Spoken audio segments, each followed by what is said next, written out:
What's up, everybody? My name is Jacob Hardison, and today we're going to take a look at the Sparko F8 Nitro Buggy.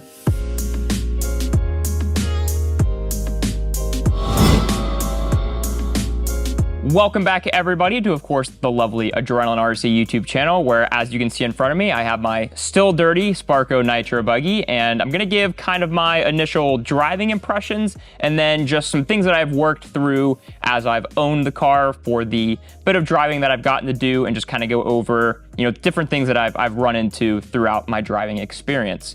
So we'll just jump straight into it here, and I think what I'll do is I'll start out with my kind of things that I ran into as I was doing the different tuning, and then we'll follow up with the actual driving end of things. I did get a couple videos of my early on testing. Unfortunately, I don't have a video of it in its current state, so you'll kind of have to just take my word for it a little bit. But I do have a couple different clips of me working through some different tuning options. That way you guys can get a bit of a visual representation and actually see what the car looks like on the track. So to now actually jump into the car end of things, we'll start out with the front end here, because that is where I did the majority of my work. And I'll also try to throw in some little B-roll stuff in here as I go through this. That way you guys can get a representation of that as well. That way, if you have a Sparko Buggy, you kind of know already what to look for when you start messing with things. So to start out here, one of the first couple things that I did on the front was basically just try to numb it out a little bit. Where you'll see later on when we talk about the driving end of things is that it is pretty pointy. So I'll go over the couple changes that I make and then the things that I ran into when I made those changes. So I did go to the link on the front end rather than the upper arm. I did lay down the shocks, and I did go to the 17.5 Knuckle with the 17.5 caster block with the 4-degree incline spindles. And pretty much what I've run into while I've been trying to numb out the car is that with some of these changes, especially these knuckles and caster blocks, is there's only so much adjustment you actually get. So on the front of this car, it does have square pills, which means that you can run effectively 3 different pivot points. You can run an inside, a middle, or an outside. And then of course, there's up and down options. In theory, you could run one pin or one pill, in, one pill out, whatever. But with this front end, what I've noticed is that at the blocks, I actually have to run a wide pivot. Now, thankfully, with the way that the car drives, that is the pivot that you are going to use 90% of the time. But what you'll see in some of the B-roll stuff is that if you try to go any more narrow with the pivot, especially with the 17.5 with the 4-degree knuckle, what's going to happen is you actually will have the dog bone run into the outdrive as if it's a bit too long. Now, I will say that I would rather it be too long than too short. But the other kind of funky thing is that as you go through the compression of the shock, you'll notice that even though the bone sits super far in, it still gets close to the edge when it is going through its stroke. So that part isn't as big of a thing, because obviously if you go to a more narrow pivot, then you don't have to worry about the bone popping out. But if you go to that more narrow pivot, then you do have to worry about the bone actually binding on the outdrive, which I did notice when I first put it on, because I was trying to make smaller changes, or not as many changes at once. I wanted to leave my center pivot, but try out the 17.5 with the 4-degree. But whenever it hit full droop, anytime I would rotate, I actually thought my bearings were going bad. So I pulled out the entire front drive line to try and figure out where it was, just to find out that it was just the dog bone was hitting the outdrive. So again, nothing that is ultra major in the sense of, you're probably not going to go to a more narrow pivot on the front just because it is fairly aggressive, but it would be nice that, since that option is there, to be able to use it. And then the other thing that kind of goes into that as well is that the caster block, again, especially if you use anything more narrow than the wide pivot, then the caster block will actually run into the arm. Same thing, I'll show you that on the B-roll end of things, or at least I'll do my best to. But the caster block at full droop does end up kind of clipping the inside of the arm. So your 2 options there would be to either A, kind of clearance that caster block, or B, clearance the arm. I feel like even though it's painful because the caster block is really pretty, I would rather clearance the caster block over the arm just because one is obviously metal versus plastic, and I think the metal will hold up better with that little bit of shaving, but that is something to, of course, look out for. And then I think the other thing that I kind of ran into on the front as just a more gripe end of things was to actually get the full droop out of the car, I did have to thread out the rod ends quite a bit. So traditionally with the A-scale cars, and I feel like with most A-scale platforms, you kind of can thread up the shock rod end to the bottom of the threads, and that's kind of the happy spot. But in order to get the droop that we want to run out of the car, you do have to thread those out. I don't know if I want to say it's like halfway. It's not my most favorite thing to do just because it does add potential risk of it ripping out, but unfortunately it is something you have to do. The other option is, I know that Lee has been looking at potentially seeing if maybe you could even just do like a slightly longer front shock shaft. That way you can have the plastic threaded up, but still have the same kind of overall stroke. So that is something that we are gonna look at. But for those of you that are just running the kit car, it is gonna be something you'll have to do to thread that out a little bit. And I think that that mostly covers the gripe end of things on the front end. Now, all of these, of course, as I've gone over, are things that are fixable, and some of them at the end of the day aren't gonna matter a whole lot because when you're out at the track, the tuning option that you're pretty much gonna stick with on the standard isn't going to run into those issues nearly as much. But the main thing there just being, it would be nice to be able to use the options that are provided on the front if you wanted to, whether you need to or not. So that pretty much settles up the front end of things. And then on the rear, I think the only thing I ran into was just the rod end, the kind of whole link on the rear, like I went over in the initial impressions video, of course, before I actually got to drive the car. I pretty much max out with the longest link possible at -2 degrees. Now, again, you aren't super likely to go any further than that, but for some, one-off tracks, for those of you that are here in Virginia, something like Tilt Yard, where you have a whole lot of elevation change and you have a little bit of chop, that extra camber can be helpful. That way it doesn't grab nearly as hard. But even with the link all the way on the inside of the tower and then on the outside of the hub itself, you kind of run into basically you can't go any shorter, as if either the rod is too long or there's just not enough room in the plastic to actually thread it into. Now, they do include some shorter rod ends, and again, I'll show this in the B-roll, but I believe that these are gonna end up being too short. So you would almost have to go from -2 all the way to like -3. That way you can actually thread the rod end deep enough into here without having to worry about it inevitably ripping out at some point while you're going along the track. So that is pretty much the only thing on the rear of the car. You max out at -2, which again, similar to the front, is probably as far as you're really gonna go on most tracks, but you will have to play a little bit if you want to have the long link, but go a little bit further. I did try to thread it a little bit further than what it is right now just to see, and you might get a little bit more out of it, but it certainly is very, very tight, to say the least. So that pretty much covers the gripe end of things, and it kind of goes over a couple of the changes. When I start talking about the driving here in a second, then I'll go over kind of more in depth of what the changes I did to the front was and why I did them. But I wanted to kind of get the initial list out of the way, I guess you could say. So now that we've got that knocked out, we can swap over to the driving. So from a driving standpoint, we'll start with durability. In the driving that I've done, I can't say that I've gotten an ungodly amount of time, but in the time that I did get to spend with the car, the only thing that I broke was gonna be the rear wing mount, which is something that I believe is already kind of known. The plastic is just a little bit stiff.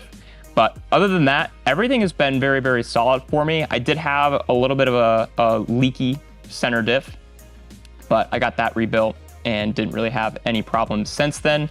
So very, very minor, but definitely on the durability end of things, I'm very pleased. So as we get into the actual break in and kind of driving the car, seeing what it feels like out of the box, generally the car felt very good. What you'll see in the videos is I'm going to throw in a couple clips. They aren't going to be ultra long because I kind of want to highlight a couple things. Now you'll have to bear with me a little bit because obviously I'm talking to you now, whereas the clips are going to be an overlay. So some of the timing might not line up perfectly, but you'll notice throughout the first couple clips, even with me making the changes to the car to kind of numb it out a little bit, pretty much the big thing is just the front is really aggressive and the rear is also really aggressive. So with the kit setup, I believe it's like a 16 degree with just a standard knuckle, and then it has the upper arm with a shorter setup. So you're on the inside of the caster block, arms are on the inside, and then of course that center narrow, or I guess it wouldn't be a narrow, but that center pivot on the front. The car definitely liked to kind of dive into the turns, and it was a little bit hard to hang on to sometimes. You'll see in the video I do an okay job of managing, but there are some times, at the end of the straightaway or sweeping into the center double-double, sweeping into the final double, you'll see the front kind of dive a little bit hard because it has a lot of that kind of initial steering and then also just a lot of steering in general. So you get a little bit of dive, a little bit of nervousness out of the car, of which for something like an indoor track would probably be okay. But for general outdoor tracks, which is probably where we're going to do the majority of your Nitro Buggy driving, it is probably going to be a little bit too much on that pointy end. And then to counter that, traditionally with a C-Hub car, usually to pull yourself out of that, I guess it wouldn't be pull because it's more of a rear end thing, but you get back on the throttle and a lot of times it locks in. But then on the flip side, the rear is, I think, a touch on the narrow side. I didn't get to play a whole lot with the rear end just yet. I was mostly working on just kind of taming the front end to see what the balance would end up being. But with the aggressive front end and then having to be aggressive on the throttle to kind of square it back in, it would squat an okay amount. And then the rear would end up fighting the front because the front's trying to point one way, the rear squats and then kind of picks up the front, and then it wants to go wherever the rear is pointing at that point. So the initial setup, definitely a bit on the aggressive side. If you're driving something inside, like I said, you'll be okay, but definitely on outdoor tracks or choppy tracks, it'll be something that you're gonna wanna look at a little bit. Now, the other thing you'll see in the videos, we won't see it nearly as much, but I can tell you, is of course the very first clip is going to be showing the upper arm setup with just the full kit setup. And then from there, what I did was I went from the shorter link on the front, or the shorter upper arm setup, to the longer to try and help tame the car. And that definitely helped a little bit. To go along with that, I then also laid the front shock down a little bit, again, to kind of try and numb out the front. And they did help. It did help to smooth the front end out, but still not enough. Now, taking that into account, I did then go to the next stage, which was probably the most common setup on the front of this car, which is the front link setup. So I do have the camber link on. That was the next thing I did after that, just to see what would potentially happen. Now, I did go into it with the expectation of the camber link would probably put that kind of initial twitch back into it rather than the front arm, just because I kind of feel like the front arm should feel stiffer in theory. Whether that is actually the case, I don't know. I don't have a degree. But I imagine that the front link does have a little bit more flex, so I was expecting that to be a little bit more touchy, but I was curious just to see what the change would be. And I can't say that it was a super dramatic change. It mostly just kind of felt very similar in that very specific case scenario. The biggest thing that you gain with the camber link is just going to be ease of adjustment. It is a little bit quicker and more traditional to be able to adjust camber and stuff on the front. Now, when you do go to this front link, as you have seen in the previous video, I have gotten a couple questions about it. I did swap to the Mallory Performance front tower. Now, this one is a polished prototype tower. He is going to be, I believe, working on releasing a tower. And right now, I've only run it in the kit equivalent position. On this particular tower, you do have the ability to go to a full long link. That is not something that I've tested just yet. I did just test it in that kit position. That way, if you're using the kit tower with just the camber link position, you can get, or I can give you a better reference from one to the other. But generally, going from the arm to the link, I think the biggest change was mostly just the ease of swapping. So And then to follow along with that, going from the Link and then being able to do a little bit of driving with that, still feeling like the car was pretty edgy, even after, going through, making sure the driveline was broken in, making sure the diffs were all good to go. The other thing to kind of help tame that front end down, and this is when we get into where I didn't get to do videos, unfortunately, is when I did put on that 17.5 with the 4-degree knuckle. That was probably the biggest change so far, which obviously that makes sense. I mean, you're changing quite a bit of front end geometry here, but with doing this, it did make it to where the rear actually didn't feel like it overpowered the front as much because I didn't have to rip on the throttle nearly as aggressively. So what I was saying before was with the front being pointy and the rear being aggressive, the front would kind of overturn and then the rear would try to pick up the front and then almost create a push. So you get this really quick like snap from one to the other. Whereas because of this front end being a little bit more numb, it was easier to carry corner speed around. So I didn't have to be nearly as aggressive on the trigger. So that did end up numbing the rear out an okay amount. Now, like I said, I do still want to do some more testing with the rear specifically, but I think the way that I've got this set up right now is pretty close to what the majority of people will probably end up driving. It does feel very smooth. It feels consistent. This front did help to, like I said, smooth everything out. So I will say that if you're looking to get parts off the bat, definitely the 17.5 and 4-degree knuckle setup is something that I do recommend just to help smooth everything out. Going back to a little bit earlier, if you're specifically driving on an indoor track, I don't think that's nearly as needed, but for the majority of outdoor tracks, they're a bit bigger, a bit more sweeping. I definitely think that this is a very important upgrade to be able to do. And then I think the only last thing that I really changed on the car is, and this was my own personal thing in the initial impressions I did go over, that I put the MIP 8-hole pistons in. You'll see in those clips that were either playing now or earlier, whenever, is the car was a little bit bouncy, which probably didn't help with that, initial kind of aggression and then the weird kind of snap, just because the track had a little bit of chop to it. So I did swap to a 5-hole setup, and I do feel like that did help as well. For the majority of outdoor tracks, I think that's going to be a very solid option, just because there are a lot of tracks that have some chop. Now, if you are on a smoother track, you're on something, again, an indoor track, or maybe something like LCRC, for example, up in Pennsylvania, where it's a little bit more smooth, high speed, then I think the 8-hole setup would be fine. But definitely swapping to that 5-hole did help, again, to make the car feel a bit more balanced. So that really covers everything that I've gone through with the car. It covers the gripes that I've run into, and then of course the kind of driving from the initial first kit setups to transitioning now to what I've got on the car. I will, I'll see if I can get a setup sheet of some sort posted in the comments, and then that way you guys can have some sort of reference to kind of get a baseline as you go to the track. But I do recommend everybody to, at the very least, when you first build the car, drive it how it is. Maybe you just happen to really, really like that initial steering end of things. You like that extra aggression. So maybe you don't need the front end. And then of course, in some track conditions, you don't necessarily need that front end depending on what you're driving on. But it is something that I definitely think that is going to be an important piece to, at the very least, have that on hand in your box. That way, as you go to different tracks, you do have it with you. So as a recap, basically, as the entire car, the initial setups are definitely a bit on the aggressive side. As you tune with the blocks, wider pivot in the front, lengthening the links, laying the shocks down, it'll numb it out. You can carry a lot more corner speed. I have to say that I'm very happy with the way the car is right now. Just kind of as a whole, it feels consistent to drive.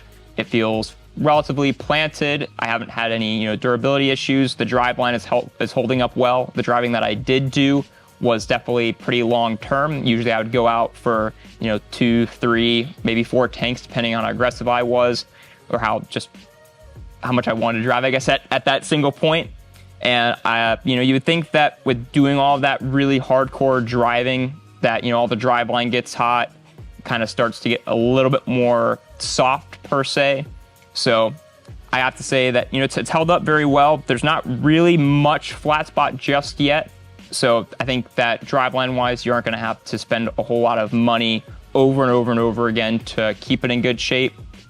So it's a car that I think you can get into without having to, from a maintenance standpoint, spend a crazy amount of money as well. Of course, you know, some of these option parts are going to be a little bit more pricey than others just because of the materials. But as a whole, I have to say that so far I'm pretty happy with it. As we get further into the year and I get more opportunity to be able to drive the car, I will, of course, do a more long-term review end of things. But I just kind of wanted to give a midlife update, I guess you could call it. That way you guys can keep in the know and we don't have this ungodly gap between videos to videos. And it is interesting, even though the Sparko video went up probably a little over a month ago now, I really haven't gotten to spend a whole lot of time driving it and just driving just because I've been busy in the shop. But I've tried to do my best to get as much drive time, as much video as I can. That way I can get as much information to you, the viewer, so that way you can make the best, most educated, well-rounded decision whenever you decide to go get your next vehicle. Or, you know, maybe you already have the vehicle and you're just interested in kind of learning about the ins and outs, or maybe, you know, there was a tuning option I went over today that you didn't think about. That way you can go ahead and try it at your local track. So thank you, of course, for joining me today. I hope that this video has been useful in some way, or at the very least entertaining. If you guys have any requests for future videos, any questions or anything, definitely leave those down in the comment section below, and we'll see you guys next week for an all new video.